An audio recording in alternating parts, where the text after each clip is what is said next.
Magandang gabi po muli. It's a Be Inspired. It's Sunday. Sunday. Again, brothers and sisters. Katuwa po kasi, actually nakalinya na po itong team natin to eh.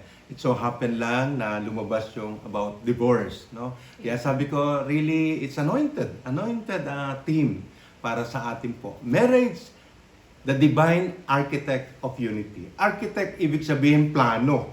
Kasi, di ba, sa building Sa architecture kasi nagpaplano. Yun yung plano ng ating Panginoon, a divine architect for unity. Para po magkaroon ng unification. Like, for example, the Trinitarian. Di ba? The Triune God. God the Father, God the Son, God the Holy Spirit. So, there is a unity. Di po ba? The Holy Family. Di ba?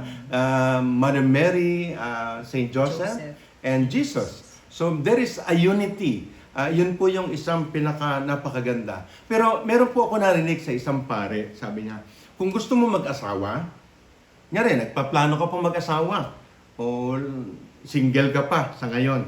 Number one, you must have the following. Number one, ano yung sabi niya? The purity of intention. Yung kalinisan ng ating intensyon.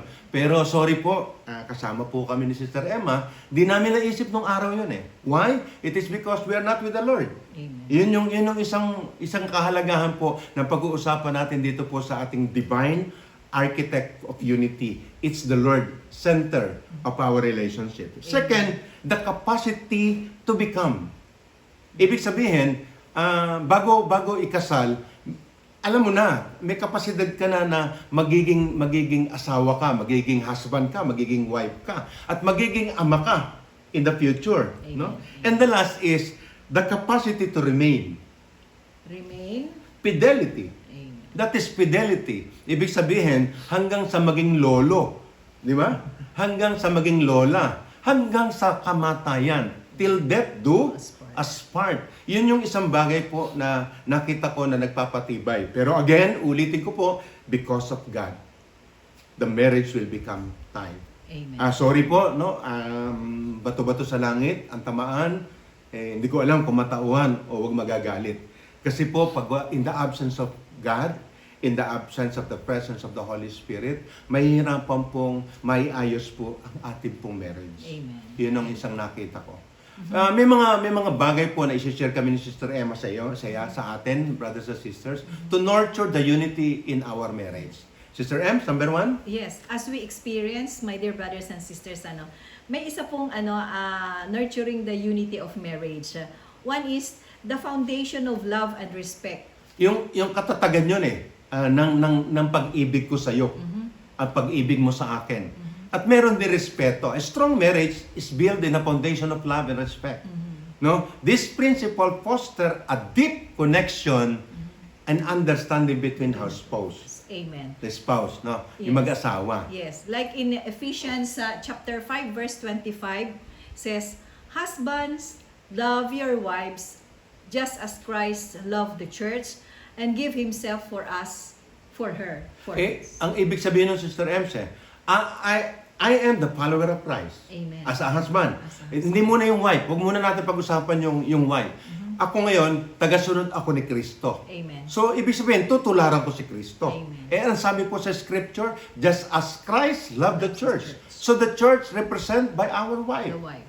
Di ba? So, we will give everything to her. Yun po yung sinasabi po nating kasabihan na susungkitin natin yung buwan, no? Yung araw, isusungkitin natin, ibibigay natin. Isisisiri natin yung pinakamalalim na dagat, di ba? Yun yung pero ang binigay pala, bituin. Bakit? Sinuntok. Nakakita ng bituin. Ephesians 5 verse 33, each one of you also must love his wife as he loved himself. Mahal ko sarili ko eh. And the wife must respect her husband. Yun naman, yung katumbas nung binasa ni Sister Emma, ito naman po, meron pong response ang wife. Yes. Ano yun, Sister Ems? You should respect your husband. Yeah, in marriage, emulate Christ's sacrifice love. Ibig sabihin yung sakripisyo ni Kristo na pag-ibig sa simbahan, which is ang simbahan tayo eh. This means putting our spouse, ang ating asawa, our spouse needs above our own. Hindi yung una yung aking kailangan, kundi kailangan muna ng wife ko. May nabasa nga ako sa isang sa Africa. 4 na taon, pag kinasal sila, 4 na taon na hindi kikilos ang babae. At ang magsisilbi sa babae, yung pamilya ng lalaki. Oh. Yung mga ate niya, yung mga kapatid niya, no, para siyang prinsesa. Pero after the 4 years, Yung wife naman. yung wife magsisilbi sa husband niya Sa at sa husband. pamilya. So, yun yung but that is their culture. Culture. Ang ibig lang sabihin, madiba sa sisters, ang Panginoon po, sinakripisyo ang pag-ibig sa ating simbahan. Ganun din po, ang ating asawa, ang ating wife ay isang representante ng simbahan. Showing kindness, patience, and willingness to serve.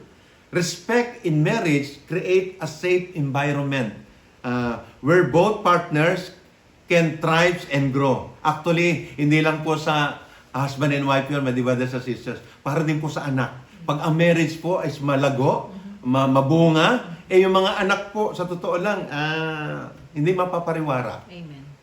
Yun yung pina-exact word. Hindi mapapariwara. Amen. Second, Sister Ems? Another one is commitment and faithfulness. Wow! Yan ang masarap, yung commitment. Yes, because marriage requires unwavering commitment and faithfulness. This is the covenant mirrors God's faithful relationship with His people. Again, si Lord na naman po ang basihan. Si Lord na naman po ang basis natin. Si Lord na naman po ang guide. Si Lord na naman po ang model. Amen. No? Para po sa ating po pagpapaunlad ng ating married life. So, if we are following God, tayo po na nag-join po ngayon, you are following God. So, hindi ka maliligaw Amen. ng pagmamahal mo sa asawa mo It refers not only to the husband, it also refers to the wife. No? Recognize the sanctity of our marriage vows. Amen. No? Commitment means staying true to our partner through all season of life. Celebrating of joys together, supporting each other through challenges, yung mga trials, especially po pag trials, especially po pag mayroong mga pagsubok. Amen. Di ba? Yun ang mga bagay na Faithfulness nurture trust and deepen the bond between you and your spouse. Amen. Di ba? Amen. Yung faithfulness po kasi, yun po yung isang ibinibigay ng Panginoon. Pero ang una pong nagbigay nun ang ating Panginoon. God is so very faithful to us. So we Amen. must be faithful not only to our wife, but also to our children, to our parents, to everybody. Amen. Amen. Third, Another one is communication and understanding. effective communication is essential for unity in marriage. Pero ako po, sorry, hindi ako ganun ka-communication kay Sister Emma. But we have a communication in silence na si Sister Emma o ako, naiintindihan na niya pag tahimik ako. Naiintindihan na niya pag tahimik siya. Naiintindihan ko na. So, but we are referring to actual mismo Ito yung sinasabi, actual. Kasi ayoko namang ipagmalaki na ang communication natin ganun ka-constant. No? So, James 1 verse 19. It says in James 1 verse 19 says, "My dear brothers and sisters, take note of this. Everyone should be quick to listen, slow to speak, and slow to become angry." Siyempre, my brothers and sisters, hindi lang po sa sister, hindi lang po sa brother. Sabi po, take note. Tayo po lahat, kailangan po meron tayong listening heart. Not only listening ears, but also listening heart. Amen. Slow to speak, hindi yung nagsasalita si sister wife, tapos ikaw, babanata mo rin kagad. Nagsasalita si brother husband, tapos babanata mo kagad. Hindi kayo magkakaintindihan. Amen. Siyempre, magkakagalit po kayo. So, i-prioritize po natin ang pagiging open and honest communication sa bawat sa atin. Listen actively to our spouse, seek understanding. Yung kasi yung isang bagay, yung pag-intindi. Pag-intindi. Di ba? Effective communication help prevents misunderstanding and strengthen our emotional connection, my dear brothers and sisters. Amen. Number 4, Share the faith and spiritual growth. ito, proven namin to ni Sister Emma. Amen. Di ba? Kasi growing together spiritually foster unity, di ba? It deepens connection in our marriage. Kasi nakasentro ka agad ng ating Panginoon pag kami spiritual Pag meron tayong konting bagay na kailangan, naghahawa kamay para magdasal. So, center, ang Panginoon pa rin. Di ba? It involves praying together. Amen. Di ba? Amen. Studying God's Word, sharing each other, cultivating each other, supports spiritual journey. Hindi pwedeng naiiwan yung isa, hindi Amen. pwedeng, kaya nga, ako po, sasabihin ko po sa atin, siguro po napapansin niyo po pag nag-outreach, ako, I see to it, kung makakaya lang, gusto ko po kasama sister wife. Because we go together, we spend To time grow together, together. and spiritually, pareho kami nag-grow. Amen. No? Ano sabi sa Joshua, Sister Ems? In Joshua chapter 24 verse 15 says, "But as for me and my household, we will serve the Lord." Thank you, Sister M, for your support. Di sa totoo lang, kung meron pong supporting actress sa pelikula, siya po, pareho po kaming actress and actor. Hindi po siya supporting, kundi pareho po kaming dalawa. Why? Because we make our faith a central part of our marriage. Totoo yun, Brother Vic, ano? Parang nire-recall ko, noon nagtatrabaho pa ako, di ba? Kailangan i-sacrifice ko yung trabaho ko just to go with you sa outreach. Kasi parang yun din yung naging spiritual growth ko eh. Na kailangan sumama, parang ganun, kailangan sumama para madiligan yung aking spiritual na journey. Of course, Sister Ems, hindi naman kagad pareho kayong pantay. Oh yes. Hindi talaga, At saka, ano. oo. Meron tayong, Oo. even husband and wife, we have our own unique Yes. relationship with God. Yes. And respect it, please. No, i-respect mo yung spirituality ng husband mo, i-respect mo yung spirituality ng wife mo. And kung let us say nakikita ka kulang, so tingin mo lang kung kulang, pray for her. Amen. Amen. Pray for him. Yun naman po ang pinakamahalaga po sa atin. Amen. Pray for each other. Na hindi mo dapat pipilitin si husband na gumaya sa spiritual level ng wife. Iba kasi, alam mo, Brother Vic, yung husband ko kasi ganito, ganyan, ganun eh. Yung wife ko kasi ganito, kulang kasi siya sa ano eh. Hello, sorry, hindi po. Malay natin, baka mas malalim pa siya kaysa sa atin. Amen. Di ba? Malay ko na mas malalim pa Sister Emma ng spirituality kaysa sa po sa akin. Hindi natin we cannot gauge that, brothers and sisters. That's why supporting each other, share the faith and spiritual growth for each other. Amen. Amen. Number 5. Another is, ito importante ito, Brother Yeah. Vic, forgiveness and grace. Forgiveness is a vital maintaining unity. It involves letting go of the past hurts and extending the grace just as God forgive us. In reality, my dear brothers and sisters, ang kahapon po tapos na. Amen. Whether masakit, whether hindi, yun po kasi yung isang bagay na hindi mo na siya pwedeng ibalik dito. Amen. Amen. No, yun yung isang bagay. That's why we need to let it go of the past. And then extend a grace. Where grace come from? From God. From God alone. We cannot create the grace, my dear brothers and sisters. The grace of forgiveness comes alone from God. And God forgive us, forgive you, forgive me, forgive Sister Emma. How much more kita? Tayo po, hindi tayo makapagpatawad? Oh my God, di ba? Actually, kung ang husband mo may mali, ikaw din, wife, may mali. Kung ang wife mo may mali, for sure, ikaw din. Meron ka din pong uling, meron ka rin pong dumi na kailangan po natin in-nurture din po. Sabi po sa Ephesians 4 verse 32. In Ephesians 4 verse 32 says, "Be kind and compassionate to one another, forgiving each other, just as Christ God forgive." Kindness is kabutihan. Compassionate is awa. Amen. Awa, no? Compassionate. So, for each other, hindi lang sa wife mo, hindi lang sa husband mo, tayo po. Doon lang po kasi nagkakaroon ng And I think papasok dito, Sister Ems, yung understanding. No? Yun yung madalas ko sinasabi sa sharing ko Tanong mo, sagot mo. For example, bakit ba ganun, Sister Emma? Dapat sagutin ko rin, siguro meron siyang problema ngayon. So, hindi ka na ngayon maguguluhan. Hindi ka na bibigat sa'yo. Gagaan yon. Lord, give me the gift of understanding for my wife. Give me the gift of understanding for my husband. Amen. Now, practice forgiveness in our marriage, my dear brothers and sisters. Understand both of each one of us, of our imperfection. Who is perfect?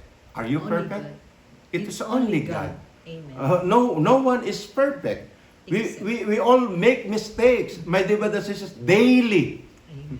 No, baka nga hindi daily. Hourly, minutely, In every secondly, moment. di ba? Extend the grace to your wife, to your husband. Letting go of resentment. Diyan po kasi sa resentment, magkakaroon tayo ng bigat sa puso po natin. Diyan din po nagsisimula yung sakit. Sakit sa puso, sakit sa cancer, no? Kaya kailangan mayroong forgiveness and asking forgiveness. Amen. Forgiveness restore harmony and deepens our bond. Ang saya, ang sarap pagka po mapagpatawad ng bawat isa. Again, ang grace po galing sa Diyos. Ang Amen. forgiveness po tayo po magbibigay. Pero with the grace of God, my dear brothers and sisters. Amen. And Brother Vic, idudugtong ko. Yeah. Yung mga factors na yon, yung mga Yung limang hints, binanggit natin. binanggit natin, actually, na-experience natin yon when we met the Lord. So, parang ang isang ano po namin, we always Challenge. encourage the young couples na halina kayo, kilalanin niyo si Kristo para buong-buo na talaga yung being married couple. Sabi ng isa, Kasi- Sister Ems, nagsisimba naman kami. Oo nga, pero iba yung, oh yes, of course, kasi kasama yun sa ano ang pagsisimba. Kaya lang iba talaga yung nakilala natin ang Panginoon at nilagay natin si Kristo sa sentro ng ating buhay mag-asawa. Kasi for sure kung hindi natin nakilala si Kristo, ewan ko kung saan pupuluting kangkungan si Emma, kung saan pupuluting kangkungan si Brother Vic. Pero we praise and thank God, nakilala namin ng Panginoon in our early marriage na nabuo po yung aming pamilya. It is not enough the 38 years. Oh yes. Di ba? As we go on, siguro po magtataka po kayo o magtatanong po kayo, paano kayo tumagal ng 38 years with the Lord? With the Lord. Di ba? My dear brothers and sisters, nawa, yung sinasabi po ni Sister Emma, kaya po namin nagawa itong 5 na sangkap na ito na binanggit po namin sa inyo because of God. And how? Knowing God. How? Simple. Simple lang eh. Baka po dyan sa inyong parokya, sa inyong pong community, merong LSS, try to invite, o ikaw mismo, hindi ka pa nakatikim ng Life in the Spirit, a simple Life in the Spirit seminar that strike our personality Amen. sa amin po mag-asawa. That nurture our marriage. And then couples, yung marriage encounter. Yun yung, Couple power. couple power. Yun yung nagbigay ng nag-nurture po sa bawat isa po sa aming mag-asawa. Amen. Marriage is divine creation that reflect God's unity and love, my Amen. brothers and sisters. Amen. By building our relationship on love, respect, commitment, effective communication, shared our faith, forgiveness, we can create a strong and lasting unity. Amen. Remember, my dear brothers and sisters, that with God as the center of our marriage, we can navigate any challenges. Celebrate the beauty of partnership. Alam mo yung kahit tumatanda na kayo, nakikita mo na ang pulubot ng bawat isa, pero tumatamis pa rin. Yun ang isang siguro po, baka nakita nyo po yung pinost ko po nung Thursday. Nung Thursday. Yung picture niya po, hindi ko po mapigilan eh. Kasi, wow, at our age, 65 years old, wow, smiling, todo smile. Why? It's not a fake smile, my dear brothers and sisters. It is because of God. Trust Him in God. And let His guidance shape our journey together. Amen. Sir Ems, let's pray. Father God, you are so faithful. We know that you have started a good work in our spouses and good work in our marriage. We trust you, Lord, to continue to grow us and mold us into the image of Christ. Help us to be patient and walk by faith and not by sight, even when we don't see the progress. In Jesus' name we pray, with the power of the Holy Spirit and the intercession of Mother Mary. Amen and amen. In the name of the Father, and of the Son, and of the Holy Spirit. Amen.